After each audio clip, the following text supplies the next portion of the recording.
একদিকে সংবিধান রচয়িতা কবিগুরু মহাত্মাজি নজরুল ইসলাম,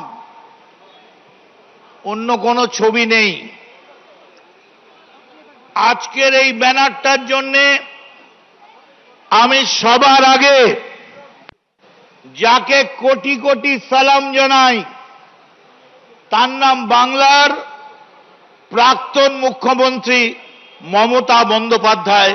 তার কারণ আপনি না থাকলে তৃণমূল কংগ্রেস এই চেহারা আজকে পেতে পারত না।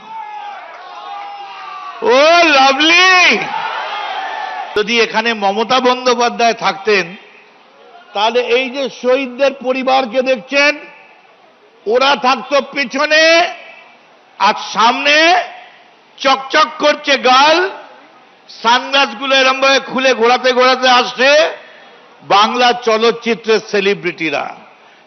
শুনে রেখে দিন মমতা বন্দ্যোপাধ্যায়, আমার এই গলার আওয়াজ যদি আপনার কাছে পৌঁছয়, আপনাকে সেলিব্রিটি বাংলার মুখ্যমন্ত্রী অভিষেক বানায়নি, আপনাকে বাংলার মুখ্যমন্ত্রী কোন সেলিব্রিটি বানায়নি। যারা বানিয়েছে এই হাজার হাজার লাখ লাখ তৃণমূল যুব কংগ্রেসের কর্মীরা আপনাকে বাংলা সেলিব্রিটি বানিয়েছেন।